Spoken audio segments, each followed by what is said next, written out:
Hello everyone and welcome to the Minimalist Campers. Today I want to introduce to you one of my favorite medicinal trees, and it is the silver birch. This one is a silver birch, and if you look here, I have one right here, and one of the ways that you recognize the birch it's the one that has these paper looking bark pieces that can be easily removed from the tree. You can take a look up this small birch tree, and you may notice that we are in a forest that is pretty abundant in birches. Now the birch tree is a very medicinal tree for many reasons, and so we're going to start off here with the chaga, which is a fungus that grows on birch trees. Now what chaga is it's kind of like a scar on the tree. So if a birch tree is wounded in any way, this fungus will grow on the wound as a scar to protect it. And this chaga is also really good for our immune system, and it's really good as an anti-inflammatory, antiviral, anti-tumor, really good for detoxifying the body, and can be consumed in teas or tinctures, mostly.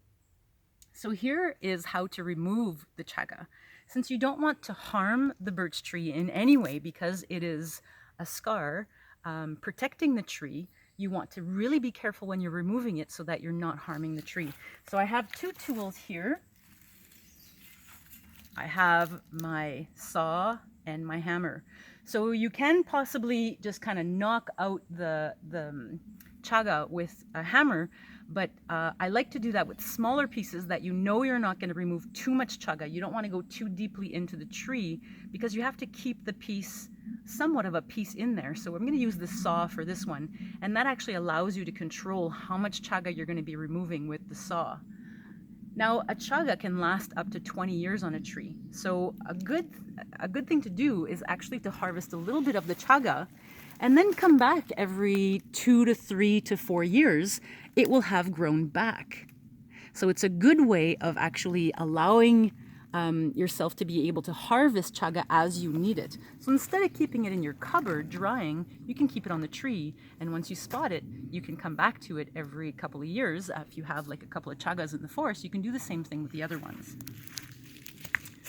So here, I'm going to start removing just the top part of the chaga here.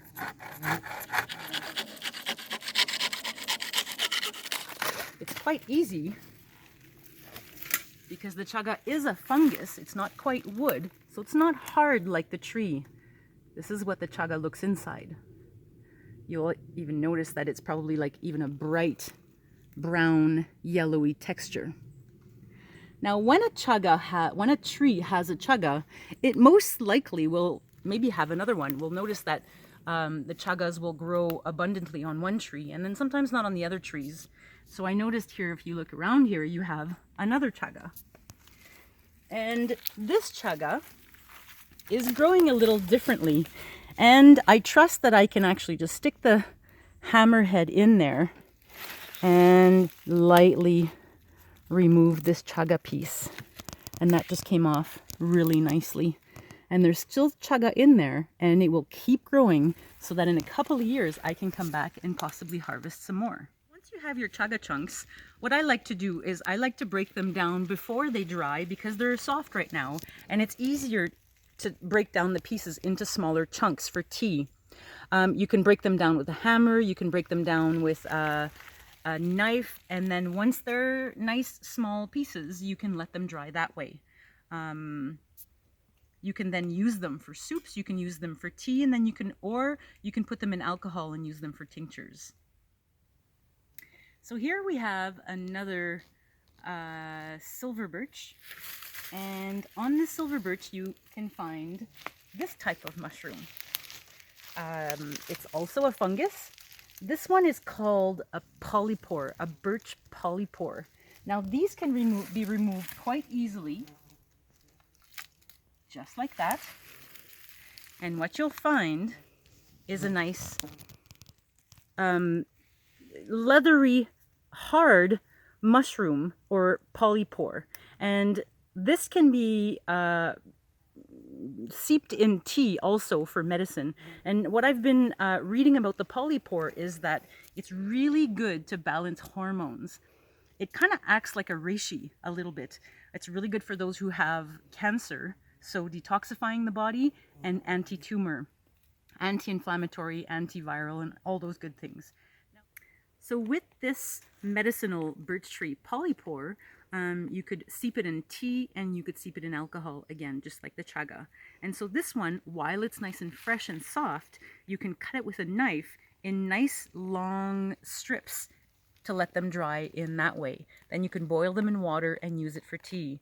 Let me just show you what it looks like on the other side.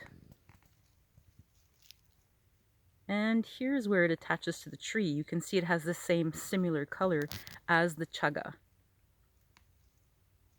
So in order to collect the bark, I want to show you what the difference between the bark is. So the outer layer of the bark is usually a nice pale, usually and mostly on the silver birch, it's a pale. And as soon as you go inside, you'll find the orange.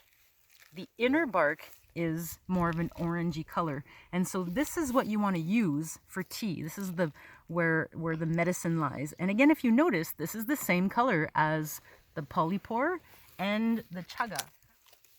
You can cut little strips or just little pieces, so you don't even need your knife, and you would just put these little chunks in water as long as it has the orange part. You can even scrape some of this. This is really soft. It can be like a little bit mossy. So you can see that you have the outer white layer, and here you have the tree trunk, and the orange part here is the medicine that you want to use in tea right there.